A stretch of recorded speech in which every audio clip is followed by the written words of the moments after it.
and gentlemen, good day and welcome to Q4 FY2024 earnings conference call of Vijaya Diagnostic Center Limited, hosted by Yes Securities Limited. As a reminder, all participant lines will be in the listen-only mode and there will be an opportunity for you to ask questions after the presentation concludes.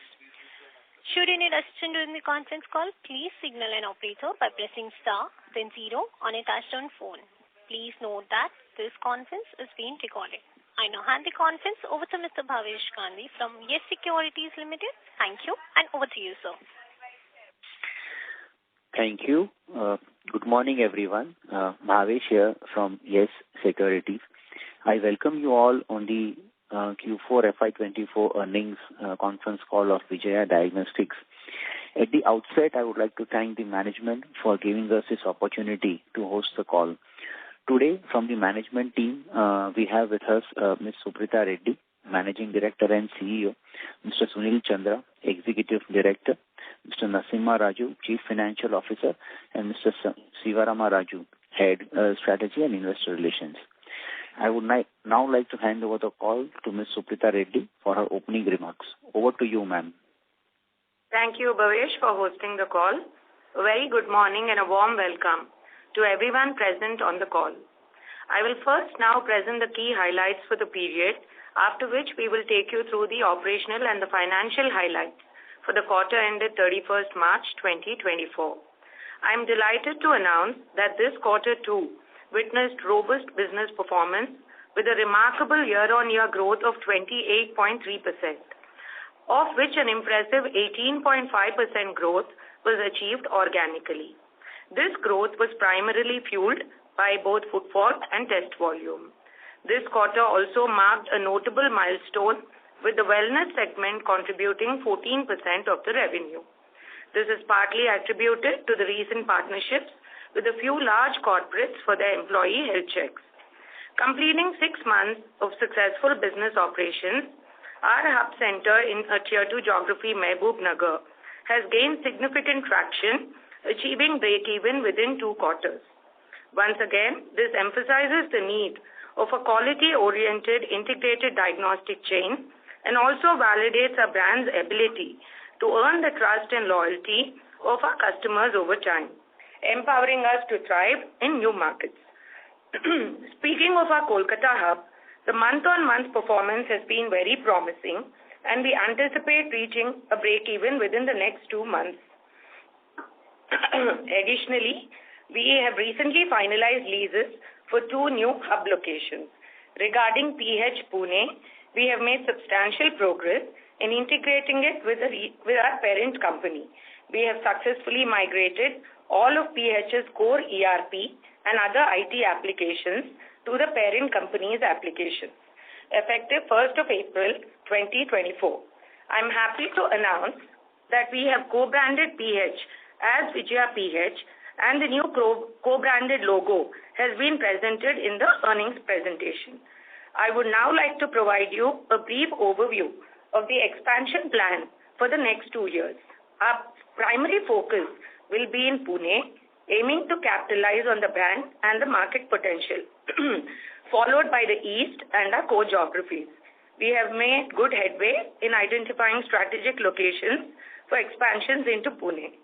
Over the next 2 years, we have a clear visibility of 10 hub centers and a few spokes, out of which 4 to 5 would be in Pune and the rest in the East and our core geographies. We have already finalized locations and signed leases for 6 hubs and would be closing a few more in a couple of months to come.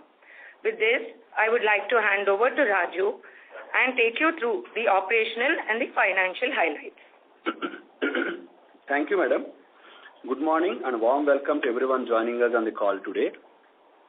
I will briefly take you through the financial performance and key developments for the current quarter ended March 31st, 2024. The consolidated revenue for the current quarter stood at 155 crore as against 121 crore in the corresponding quarter of the last year, delivering a robust year-on-year revenue growth rate of 28%. I am delighted to inform you that the organic growth rate, excluding PH Pune, is impressive at 18.5% from 121 crore to 143 crore. and this robust revenue growth was again driven by volume growth of 17% and footfall growth of 15%. Coming to PH Pune's performance for the current quarter, the revenue is 12 crore, which is in line with our expectations. As you know, the contribution from our home market Hyderabad was 82% in the last year. Due to the recent PH acquisition, now the contribution from Hyderabad is 72% in this current quarter, and the rest of AP and Telangana is 17% and Pune is 8%. Like the previous quarters, the revenue growth was driven by both radiology and pathology segments, underscoring the robustness of our B2C focused integrated business model.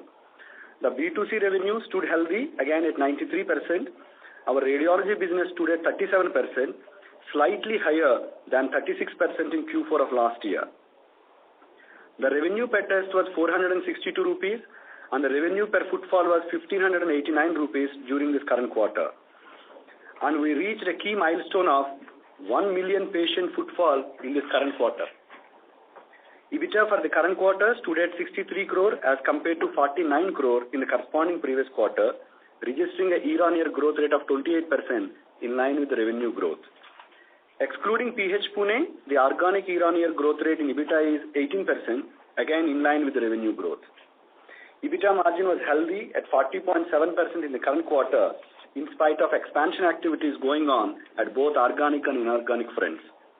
Few factors that have helped the company to maintain this industry-leading margins are the impressive top-line growth, strong focus on B2C segment, and the cost structure of the integrated business model. And lastly, the margins of PH Pune are also at similar levels of Vijaya, hence there is no dilution at the margins level due to this acquisition. The profit after tax for the current quarter stood at 34 crore, and the PAT margin was also healthy at 22%. And the surplus cash reserves at the end of this quarter are approximately 184 crore. I will now summarize our performance for the entire financial year 2024. The consolidated revenue is 548 crore as against 459 crore in the last year, marking a remarkable year-on-year growth rate of 19% on total revenue and 21% on non-COVID revenues. And the organic growth rate excluding PH is 18.3% on non-COVID base. EBITDA stood at 221 crore as against 182 crore in the last year, registering a year-on-year growth rate of 21% in line with the growth in revenue. EBITDA margin stood healthy at 40.3% and the profit after tax was 120 crore with impressive PAT margin of 22%. I am happy to inform you that the board has recommended a dividend of 1 rupee per equity share of 1 rupee each, that is 100% dividend for this financial year FY24, subject to approval of the shareholders in the coming AGM.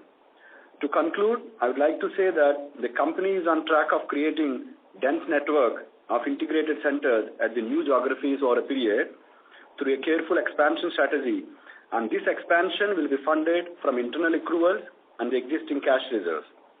And we continue to hold our position as the largest B2C integrated diagnostic chain, supported by healthy balance sheet and impressive return ratios. That's all from my side. I would now request the moderator to open the line for the Q&A. Thank you. Thank you very much.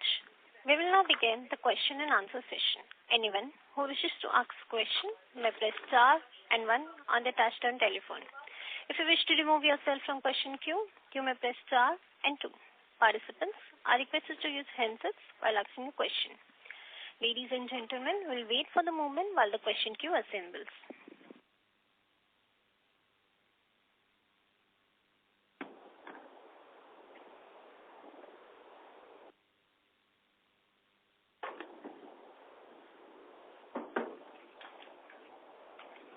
The first question is from the line of Imya from JM Financial. Please go ahead. Yeah, thank you so much, and congratulations to the management of the good set of numbers. The first question I have is, we have reported strong volume growth this quarter. Is it possible for the management to give breakup, at least in the core regions, how has been the volume growth for Hyderabad, Andhra, and Telangana? Amay, it's basically across geographies. If you see, we did not do any price increase in the last year. Hardly 1-2% is the price impact. right?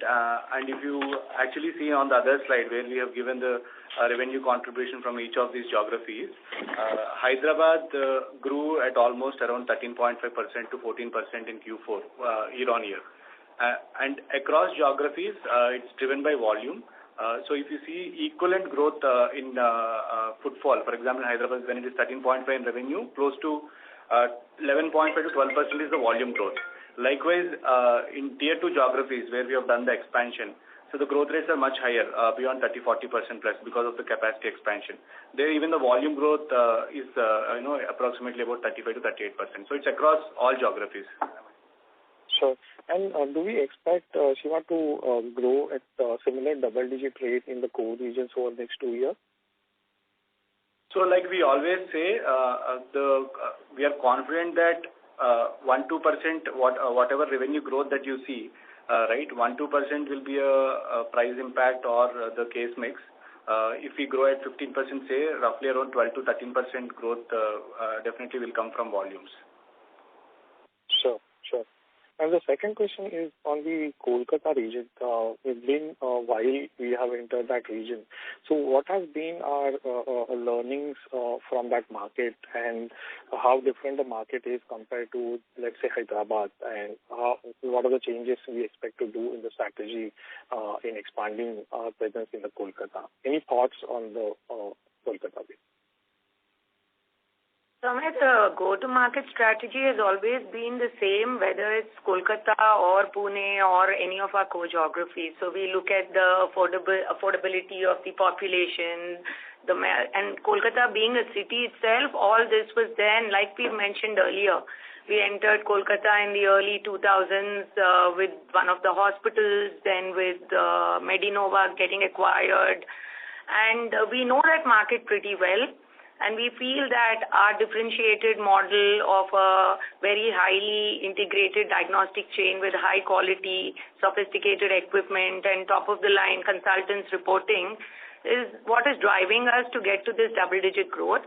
And the same strategy will be followed in Kolkata. Like I mentioned in our speech, we've already signed leases for 2 more hubs, and we will slowly, organically build that market out in the same way that we've grown in our core geographies of AP and Telangana. So I don't see any kind of a very differentiated look when it comes to the east. So, ma'am, also looking at our center which we've opened, I think in the next 2 months it'll break even, and that's pretty promising. In fact, when we opened it, I said we should give it an extra 6 months because it's a far out geography. I would like to understand the market. But breaking even in the next 2 months has actually given us more confidence, and it's looking very promising, and we will definitely have a headway through there. So, just wanted to ask that the demand generation is similar, the activities we do in Kolkata compared to the Hyderabad region? Or you have to do something? All the activities across all geographies are very similar. Probably a little bit of differentiation in the kind of reporting that we do, the case mix that we do. See, you look at geographies, you would see differentiated diseases also. We see a lot more gastro, body imaging, liver, all that kind of work coming in Kolkata. So that's an area where we are investing in. We are having consultants. We brought in a consultant from New Delhi who's about 13 plus years experienced on board in Kolkata. So that's something that's a new learning. We keep building on those. But definitely, I don't think there's anything that I would have to learn new to make that market grow. Sure. The last question is on the margins. What would be our thought process going ahead with the margins? Any incremental margins which will come in, would you like to reinvest in the growth, or how that thought process is? So, I'll let you take that. Currently, if you look at in the P&L, the EBITDA margins are at 40% level. Okay, if you see, consistently we have been achieving at 39 to 40% levels. Okay, and as you know, as ma'am explained, the next couple of years, we are planning to add at least like 10 hubs, out of which at least like 5 hubs we will be planning in the Pune region. Okay, so considering this expansion plan, as you know, it takes some time, right, for these hubs to ramp up, break even in a couple of quarters or max like 3 quarters. So with this expansion plan, there might be like 1% here and there impact might be there on the EBITDA margins, but on the core business, we are fairly confident of this 40% EBITDA margins. Got it. Sure. Thank you so much, Shiva. I will join back with you. Thank you so much. The next question is from the line of Abdul Qadir Paranwala from ICICI Securities. Please go ahead. Yeah, sir. Thank you for this opportunity. So just first question on this PH acquisition. So of the 147.5 crores which you have paid for this acquisition, so can you provide an asset split of how that will look on the balance sheet? Yes, Abdul. This is considered like a business combination accounting under the IFRS, under Standard 103. So as per the standard, we need to do a fair valuation of all the assets and liabilities that we acquired on the acquisition date. That was on December 21st. Okay, so we appointed a registered valuer to carry out the purchase price allocation, what it is called, is allocating this purchase price of 147.50 crore, okay, with regard to all the assets and liabilities, intangibles, brand, etc. Okay. So out of this, if you see on the balance sheet on 31st March, you see an increase in the goodwill number from existing 5 crore rupees of goodwill of Medinova to 119 crore. So the movement in the goodwill number that you see is 114 crore is on account of this acquisition of PH. That is one. And there are two more intangibles that were recognized during this purchase price allocation. That was the valuer has allocated 14 crore rupees towards the brand. And towards the non-compete, as you know, we have a 5 years of non-compete clause. As per the accounting standard, we need to recognize a value towards that non-compete, which was 3 crore was recognized, which will be amortized over the period of that 5 years of non-compete fee. Okay. So these are the three broad numbers that you see on the balance sheet because of the PH acquisition. Okay. And so the rest would be towards working capital and the gross block. If that is right? Yes. Majorly the fixed assets and the net assets position, which will be approximately that 16 to 17 crore rupees of assets minus liability, the net position I'm talking about. Sure. Including working capital and everything. Got it. And so second question on, the revenue split of PH. So would it be fair to assume that it would be more inclined towards the radiology business and the pathology in terms of the integration would be a pretty small amount for, I'm talking about the standalone revenues of PH? So in Q4 of the current financial year, they reported 60% revenue from pathology and 40% from radiology. Like if you see at Vijaya level, it's 65-35, but at PH level, it varies between the range of 55 to 60 from pathology and the rest from radiology. I think 5 to 10% is the differential. Understood, sir. Thank you. I have more questions. I'll get back in the queue. Thank you. Thank you. The next question is from the line of Rishi Modi from Merculus Investment Managers. Please go ahead. Yeah. Hi, can you hear me? Yeah, Rishi. Morning. Hi, good morning, Suprita. So just congratulations on the good set of results. To start with, just needed the clarification on the hubs announcement that you did. You're saying 10 hubs in the next couple of years, 6 of these you've signed leases for, and then you mentioned some 2 hubs that you signed leases for. Just could you clarify here? So we said in the next 2 years, we would be doing about 10 to 11 hubs with a few spokes, and about 5 would be in Pune, which are more or less in clear visibility. Leases are signed because that's something that we've acquired. We need to capitalize on that. So 5 of those are signed. And when it comes to another 2, that was referred to the east. So close to about 6 to 7 are already signed and 2 more are in the pipeline. Okay. So 2 are in Kolkata. Yes. When we say 6, it's across Rishi, out of which 2 are from in Kolkata. Okay. And any guidance on the number of spokes you all are planning to put up, like where and how many? So, Rishi, I would probably not be able to give you an exact split because we are trying to build out the hubs in this Pune region, which is new. And 3 of their centers have CT and MR, which are hubs according to our categorization. and they have 3 spokes.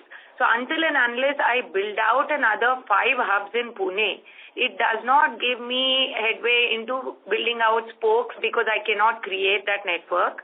So keeping that 2 or 3 years of visibility in mind, that's the reason why we went ahead and in fact overstretched ourselves and closed off the 5 leases without any further delay. So even if these come up in about 3 or 4 quarters, that region alone would be ready to take up another 12 to 15 spokes, Pune. And coming to East, we have 1 center, so 2 more hubs will again give us headway to add more spokes there. Some spokes you will be seeing about 5 to 6 coming up in our core geographies in the next few quarters. Okay, got it. All right. Second, I wanted to understand, you just mentioned that you hired a consultant from New Delhi to lead the Kolkata hub. He's a radiologist, Rishi, like all of our other doctors who come under consultancy professional fee. We've brought in this person also all the way from New Delhi to report cases.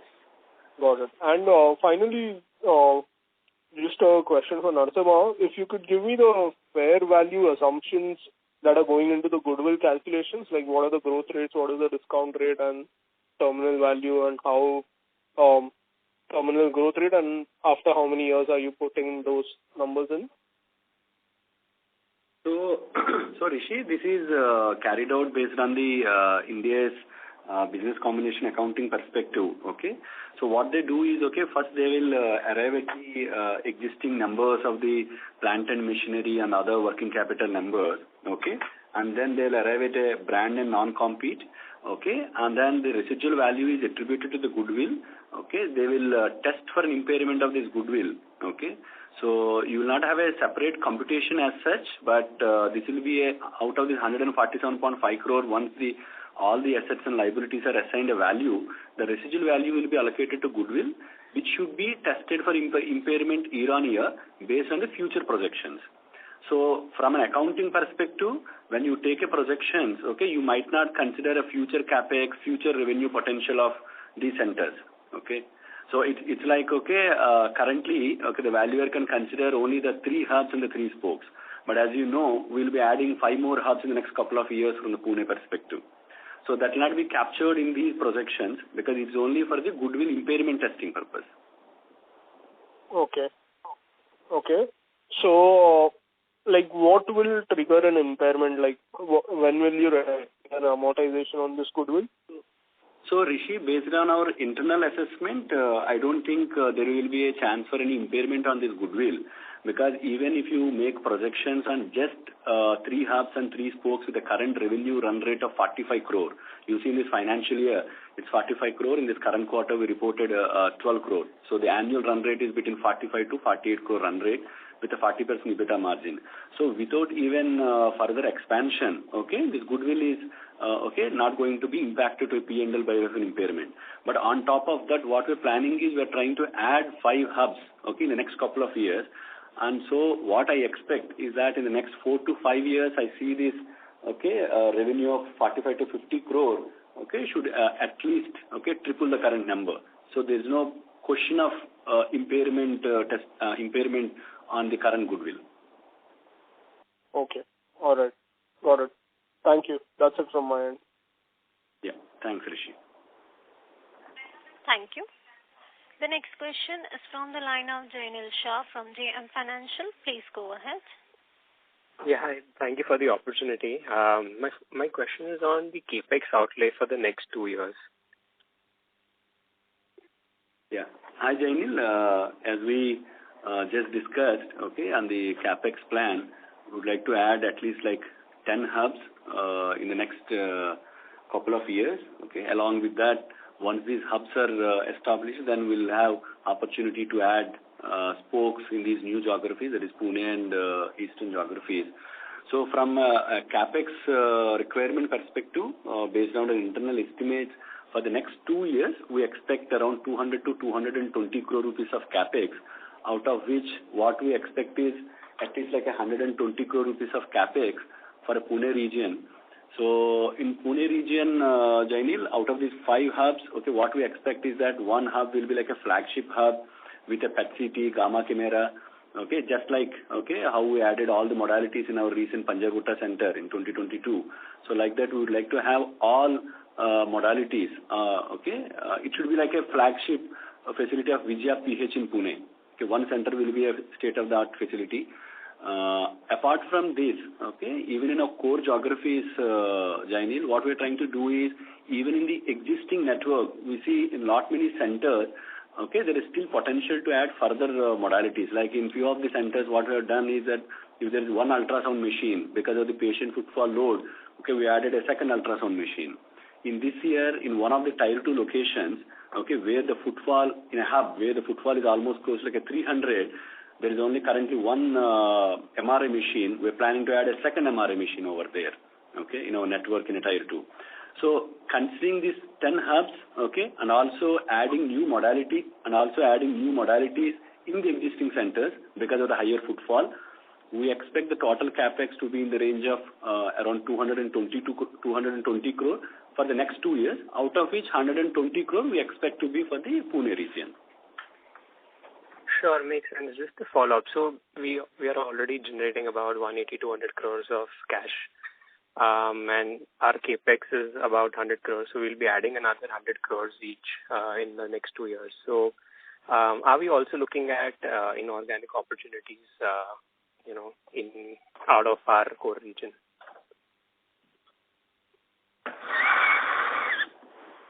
Inorganic. Looking at markets. Inorganic is always a question mark. So, I think what I can only say is that if we find suitable opportunities, we will look at them, and the balance sheet supports us. I think, as you know, and as you mentioned, the capex that Raju just mentioned is probably taken care of even by internal accruals. So inorganic growth it's always depending on whether we find the right fit, right asset, right valuation, and we can't answer that question right now because we don't have anything to tell you about. But yeah, we are open to that. Sure, got it. But just one further, where would you look at it? Would it be Mumbai? Would it be South? Or is there any chance for a North entry? Just your thoughts. It's not about probably the stage, Jainil. It's about creating that network. So it's that hub and spoke. So down south towards the east is what is of our core interest. And west, we already have Pune hands full, but if an opportunity, that's something that is absolutely making sense to us, even Mumbai, we would definitely look at it. There's no way that we will not. I do not have a geography to tell you, but definitely we're not looking at something up north. Our core geographies are down south towards the east. Sure. That's helpful. Thanks a lot. Thank you. Thank you. Ladies and gentlemen, in order to ensure that management is able to address questions from all the participants in the conference, please limit a question to 2 questions per participant. Should you have a follow-up question, we request you to rejoin the queue. The next question is from the line of Anshul Agarwal from Emkay Global Financial. Please go ahead. Hi, thank you for the opportunity. So my question is on the hub additions. While we are saying that, we plan to add 10 hubs in the next 2 years, we have already signed leases for almost, say, 6 hubs. Do we think that, we can grow beyond this as well? Can we add more hubs beyond these numbers that we are quoting? Because we are seeing better traction quicker traction in breaking even for hubs. So is there a reason why or is there a chance that we can go more aggressive? We can, Anshul. There's no end to that number. But the problem is it's just not about signing a lease or opening up a center. We also need the team, right? The talent, the pool, getting the staff ready, qualities, SOPs, processes, training. It's like a never-ending chapter. So it's a churn of. So I think we would do 4 hubs. We've gotten that to 5. Now we're saying 10.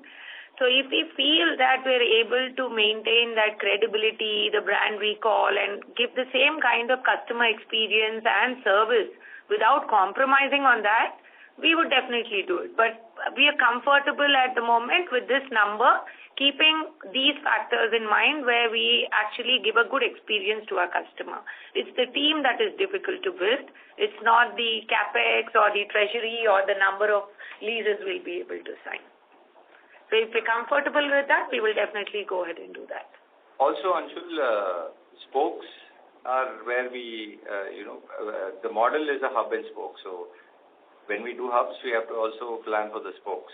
So that is also a big number, right? When you do 10 hubs, you're looking at a multiple of that in terms of spokes.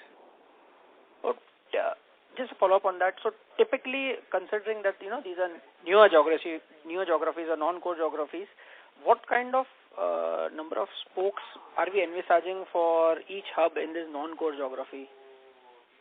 So it was never a ratio is 1:5 or 1:6. It's about the density, the population, the residential area, and all that we take into account when we open hubs. Even if you look at our core geographies, there are certain hubs which would cater to 13 spokes, and some would only cater to 3 spokes. So it's not about the number.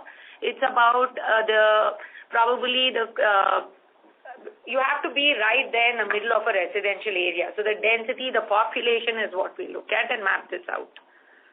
Sure, I believe while sort of signing up leases for these hubs also, you would have done those studies too. Normally in areas where they will be in a very upmarket, high-end street area. So if you look at Kolkata, it's right on the VIP road close to the airport. But the spokes are going to be in multiple inner geographies, right, Anshul? So the hubs are always on Main Street.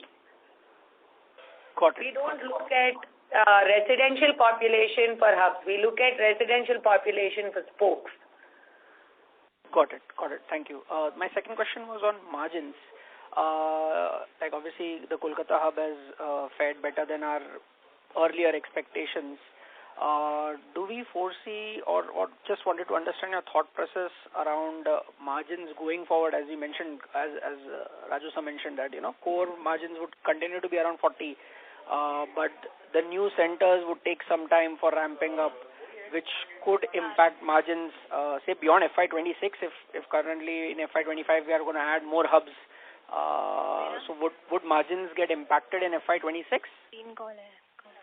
I think Raju answered that, so because there is growth happening even in the existing centers, as well as we are adding spokes around hubs that have been added earlier, the overall dilution, as you mentioned, will not be significant.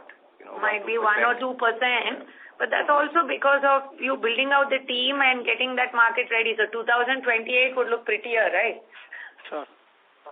Sure, clear. Just one last small question. On the capex number of capex guidance of around 200-220 crores, bulk would be hub and spoke capex, or are we also accounting for any other maintenance, IT upgradation kind of capex? Is that accounted for, or will that be over and above this number? No, bulk will be towards the hub and spoke new center additions, or a new equipment that is getting added in an existing center. But there might be a replacement capex, any old machinery getting replaced, etc. Generally, what we see the trend is that, between like a 10 to 15 crore we might need towards the replacement capex, but depends upon a future activity that is. And that 10 to 15 crore would be included in this 220 crore guidance, correct? Generally for our digital, we spend at least like a 2 to 3 crore rupees. It's not a significant number. From last couple of years, the capex in terms of digital initiatives is around 3 crore rupees each year. Got it, sir. This would be included in this 220 crore guidance, right? Which one? The replacement capex you're talking? Yeah, replacement capex. No, that will be an additional number. Got it. I'm talking about 220 crore rupees towards the new centers. Got it. Very clear. Thank you so much. Thank you. Thank you. The next question is from the line of Sumit Gupta from Centrum PMS. Please go ahead. Hi, good morning. Thanks for the opportunity. Sir, majority of the questions have been answered, so just want to understand about the debt structure going forward. So, could you please throw some light on that? Sorry, debt structure? Debt. So, how much of net debt do you expect over the next 2 to 3 years? So we don't. So as I mentioned, currently we're having a treasury of almost close to 185 crore, and currently the cash PAT is very good. It is at a 29% levels. So you will be generating almost close to like 170 to 190 crore rupees of free cash flows every year. Okay, and so I don't think we need to take any debt, because the next 2 years the capex requirement is almost close to like a 220 crore for the new centers. Okay, with the 28% of cash PAT coming in, and with this 185 crore rupees, unless you do an inorganic acquisition, okay, you don't need a debt. If you do any inorganic acquisition, okay, then you might need to raise a debt. Understood. Thank you, sir. Thank you. Thank you. Thank you. The next question is from the line of Naman Bagrecha from IIFL Securities. Please go ahead. Hello. Yes, Naman. Good morning. Good morning. Good morning. Thanks for the opportunity, and congratulations on the good set of numbers. I just want to understand on the 5 hub expansion in Pune that we are going to do. Could you give us some guidance in terms of by when can these hubs basically get break even, in how many quarters once they are operationalized? So I think post acquisition we are yet to start our first hub. So see, the idea is like we expect these hubs to break even. Maybe they may take 1 more quarter extra, right? Because PH is already known name in the market. It's not a new brand there. It's only a new hub addition. So we expect these hubs to break even within 1 year. But again, we'll have to wait and see, because that's new for us. We have to at least see the results that the first hub is going to give us. But these locations are, the locations that we have finalized, they're good locations with a lot of doctor network and hospitals being present there. So our guidance would be about close to 1 year. 1 year. All right. And the 5 hubs that we are looking at, whether, these will be, majority of which will be in FY25 itself, or we are looking at, let's say, towards FY26?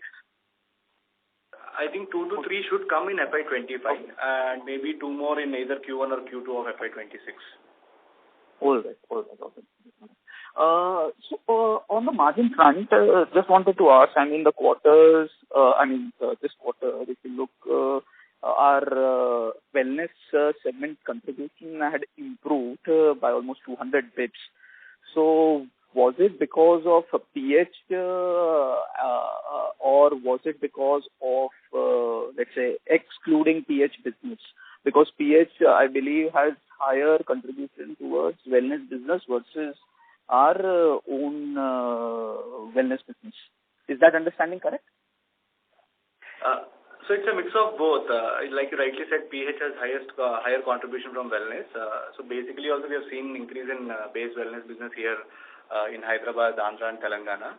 So it's a mix of both. Almost, I think last year we have closed around 13% from wellness. This year close to 13.5% for the Vijaya network is from wellness. And because of PH higher contribution from wellness, at a company level it is now 14%. Okay. Yeah. All right. So 13.5% would be from PH. From our existing business. And we've always ranged between 12 to 13.5, like we've mentioned earlier. So it's also kind of a little seasonal, but 13.5 is from the co-geographies and the Vijaya network, and 0.5 got added because of the PH's new addition. PH is not very large in terms of the total size, right? Yes. So I missed one comment. You said 40 the current revenues of PH, which is almost around 45-50 crores annualized run rate. It will triple in how many years? You said 4 to 5 years, because at least it will take like these 5 hubs to commence in 2 years. Then the full revenue potential in our experience, okay, we see like 3 to 4 years it will take to see the full revenue potential from a hub center. So that's why, okay, at least we'll have to give like 4 to 5 years time to see that current run rate of 45 to 50 crore, okay, to at least like a triple from that number.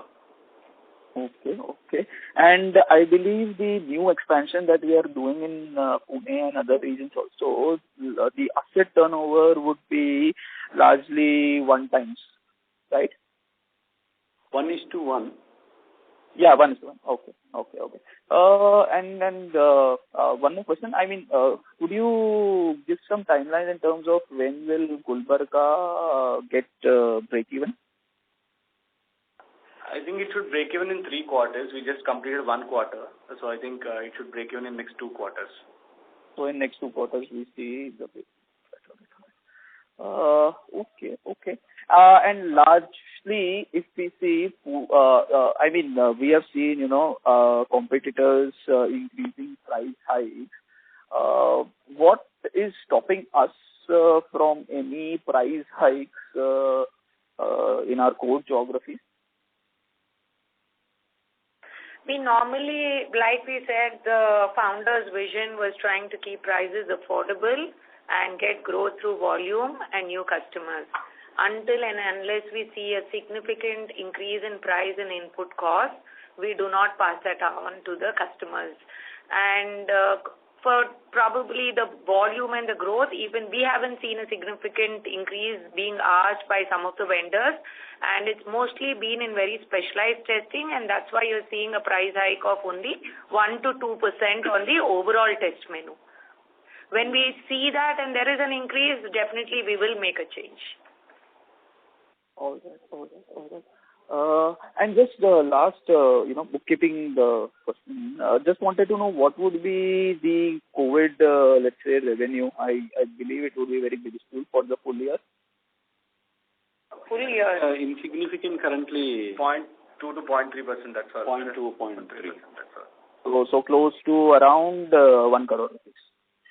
Right? Less than a crore. Less than a crore. Okay. All right. Thanks. I'll get back in the queue. Thank you. Thank you. The next question is from the line of Girish Bakru from Orbit Med. Please go ahead. Morning. Just the first question is a clarification on this 145 centers number, which includes, of course, the PH centers. 12 are collection centers, right? Earlier, this was not part of the mix. So just wanted to get a split of spokes, hubs, and collection centers in this. So, Girish, out of these 18 centers, 95% of the revenue come from these 6 centers. So that is the reason we just talk about these 6 centers. 3 are hubs and 3 are spokes. And the rest 12 centers are collection centers. Yeah, that I am aware. So total hubs in the network would be how much now and how much spokes? Entire network. Entire network. So closely around 35 hubs and the rest are spokes. In 145, 35 are hubs. Understood. And when you talk of course, 5 more hubs, one being the flagship one that you will launch in Pune, with your assessment of Pune market, is this flagship something that may have a potential to reach to level of Himayatnagar or Panjagutta? Can you give some clarity on that? Definitely it should, Girish, if we're going to be investing in creating a state-of-the-art center like that. But in terms of the time, I may not be able to give you clarity on that because I've not opened a single hub after the PH acquisition. But given probably a few years, it will definitely reach the Panjagutta level because it's going to be having a PET CT and state-of-the-art lab with most of the tests being performed in Pune itself. And also with this comes out building a large team. They only have 3 hubs as we speak now. So we need to build out on a large team of consultants for both pathology, radiology and the other facilities. So I would definitely, I'm very confident it will reach Panjagutta level, but probably not confident in giving you those timelines right away. Understood. But like Hyderabad, of course, has been a very strong market for you and you actually continue to show double-digit growth there. Relatively, Pune can be a faster growth market initially? Yes, initially, yes, because we don't see a very significant integrated diagnostic chain, like you would see a lot more in our core geographies. In Pune, I would definitely say the growth would be faster. But like we told you, we need to open up a couple of hubs to get a better understanding of the market to give you a better clarity. Understood. And just last one on the wellness, 14%, of course, this number is slowly increasing. You had clarified in the past that there is largely no radiology in wellness, right? Except echo, USG, and probably... Yeah, your ultrasound, X-ray, and some of the very high-end packages have some amount of high-end radiology, like a CT and MR. But that should be relatively very low when we look at this entire 14% number. And when corporates are signing with you, they are not taking high-end packages? No. Mostly because, see, the age group in a corporate would be between that 35 to 45 and it's their active workforce, right? So they wouldn't be needing that kind of high-end imaging. In fact, this is more for older people. We've not seen that come as a request from any of the large corporates till now. Thank you. That's very helpful. Thanks, Girish. Thank you. Thank you. The next question is from the line of Dhirish K. Patek from White Oak. Please go ahead. Hi, thank you for the opportunity. I don't have a question. I just want to more like a comment or an ask. So from our point of view, we would like you to invest in management bandwidth and open more hubs than what you have guided for, because I think the unit economics are quite good. And given your low base, I think there's an opportunity to be more aggressive on hub addition. Because I heard a few questions around margin compression as we open hubs, so that is not of concern to us. And I just want to see if you have any comments in that direction. Yes, Girish. In fact, we would be happy to do that. But again, as we have mentioned multiple times, there are constraints in operational scaling up. So we are going at the pace at which we feel that the company can manage that growth. And Yes, so what I wanted to ask was that if you can invest at an organizational level in increasing that bandwidth so that you can add more hubs per year. Yeah. So again, fully understood. Capital is not the constraint. It's always about people and getting... It's also finding the right talent with the right wavelength, right, Girish? It's skilled manpower. 70% of our ops runs on skilled manpower. As we speak, we do different things. That's also the reason why we do a lot of skill development programs and all that. But building that is not as easy as probably we speak. So that's something that we're building. That's why we got from 4 to 6, 6 to 10. And if we feel we're confident, we'll definitely be adding a lot more. Okay, thank you so much. Thank you. The next question is from the line of Naman Baghecha from IIFL Securities. Please go ahead. Thanks for the opportunity again. Just one question. I mean, on the PH business, what could be the, what are your internal targets in terms of the current base business volume growth, patient volume growth? Excluding the, let's say, assuming excluding the new hubs that are going to open. So within the existing network, just with 3 hubs and 3 spokes, they get 95% of their revenue. So they're generating close to more than 40 crore plus from these 6 centers. I think that itself is a very good number for that capacity.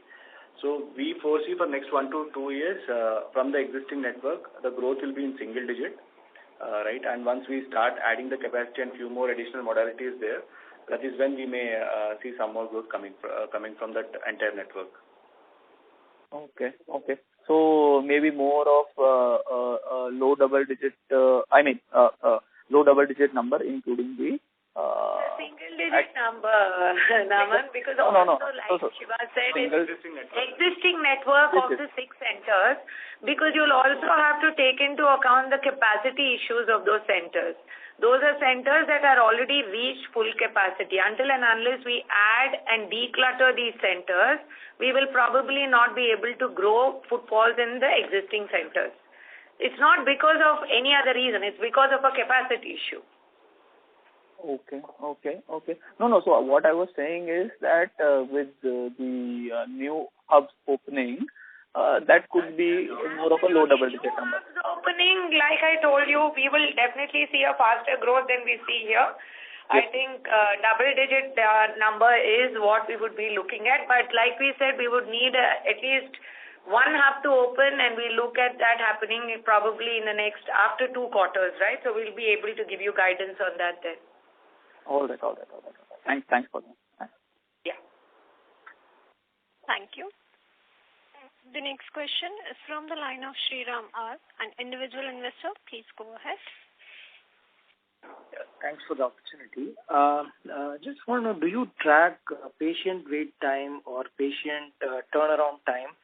And also, can you elaborate on the efforts that are taken to improve customer experience? Yeah, Sriram. So, of course, customer experience is our priority, right? So, we do track patient wait time, and generally we have high wait times for high-end modalities like MRI, CT. For a simple blood test, etc., I think it's generally done less than 10 minutes. And sometimes in few of our old centers, we have a wait time for our billing. At billing counters, in the morning, we generally experience 20-25 minutes of wait time. So, in order to improve the customer experience, we have launched the digital app and also e-commerce website where a patient can book test online, come to the center, directly drop the blood sample and go back, right? And also, in the coming to centers for MRI, etc., if the wait time is high, we generally try to send that patient to nearby Vijaya center. If we have one more MRI in 2 to 3 kilometers radius, right? We generally try to send a directed patient to that center so that they can get the scan faster. So turnaround time is something that's also a regulatory requirement as per your NABL and NABS. So we track this patient as soon as he enters, gets registered in one of the centers, till the report is released through the app or through a WhatsApp message, Sriram. Like Shiva said, there have been multiple ways that we try to declutter these centers. Now, supposing we have a center, like I would give you an example in one of our mature centers in Hyderabad, where we were seeing a footfall of 200 and the wait lines would be unending. We said we will add 2 more collection centers, what we call type E centers, where people who have only pathology could actually access those centers and not come into this long wait of this center. We have the app to do a booking. We have e-commerce. We encourage customers with pure pathology to do home collection. Our call center always tells them that we'll send somebody. So for a pure pathology routine specialty test, a Vijaya stat would not be more than 6 hours as we speak today. And in high-end imaging, we would be the only center in India where even if something like an MR epilepsy protocol is done, if the test is performed, the report could be released within 3 hours of the test being performed. It's the only difficulty is getting the test to be performed is when we actually look at sending customers to different centers, so the wait time itself is shortened and the experience is a little better for them. Okay, but the trajectory, let's say in your legacy centers, how has it fared? I mean, 3 years before and now, are you seeing some sort of difference? Absolutely. In fact, 2 years back when we moved from our older legacy software to a web-based software itself, we saw a lot of improvement in that. Then we also saw that when we started, there was a time, I wouldn't know the exact year, we started close to about 10 to 15 type E centers. To declutter these centers, we saw an improvement in that. Today, the main center in Himayat Nagar, with close to 800-900 footfall, you will see only a 10-minute waiting for a bill to happen. Whereas probably 3 years back, that would take half an hour. And Sriram, I would like to share one data point, right? If you see maybe in 2019-20, when we were doing close to 400-450 MR CTs per day, we used to release 75% of the reports within 3 hours stat. Because for MRI CT, generally in many centers it's like 12 hours and even in hospital if you go it is 24 hours for the reporting. And today with close to 900 plus MRs, we are releasing 85% of the reports within less than 3 hours. There will be outliers because of the difficulty in scan, complex case, etc. But 85% of the reports at that scale within 3 hours, I think is very good stat. Okay. That's great to hear. Thank you so much and all the best. Thank you. Thank you. The next question is from the line of Ameya from JM Financial. Please go ahead. Yeah, thank you for taking my follow-up question. I just had one question, or rather wanted to have a view of the ma'am on the emerging trend basically. So the point of care system is which we witnessed during the times of COVID, when we saw a lot of PCR testing happening. Now companies are trying to expand this thing into other disease platforms as well. So how do you see this change coming in, and is it really a threat to... I'm sorry, I'm not able to hear you very clearly. If you could repeat it, would be... Sure. What I was asking, we saw during the times of COVID, the point of care system getting emerged. We saw PCR testing happening for the COVID, etc. Now companies are trying to leverage this platform into the other diseases profiles basically. So you see that thing as a threat to diagnostic companies like us, or how do you see this POC or point of care system evolving over a period of time? So basically, point of care is not new. It has been around for a long time, and you have to differentiate between POC and PCR, because PCR is considered a confirmatory gold standard kind of a test, whereas point of care is usually done more from a screening point of view. So whether it is in COVID or in other indications, the market is very different for both. You know, somebody who gets a point of care will probably need to go and again get a confirmatory test. And usually in the diagnostic space, we are focused on giving this, using technologies where the accuracy and sensitivity are fairly high. So I'm not sure, although point of care has been talked about a lot, but it also has limitations, in terms of number of tests that you can do in point of care. And like Sunil said, that mostly done for emergency testing. That's why you see it in more of the ambulance services and emergency services. And they will have to be confirmed and retested with a confirmatory test. Got it. So, as in that market is expected to stay with the diagnostic labs, basically what you mean to say, rather than those testing happening at the centers. Okay. And just to add, PCR itself, we started PCR in 2000. So we were doing maybe we were doing tuberculosis testing or HIV or hepatitis. When COVID came, it just happened that PCR suddenly came into the limelight and became a superhero. So it's been an old method. It's a confirmatory testing method for a lot of retro diseases. Sure. Thank you so much. Thank you. Thank you.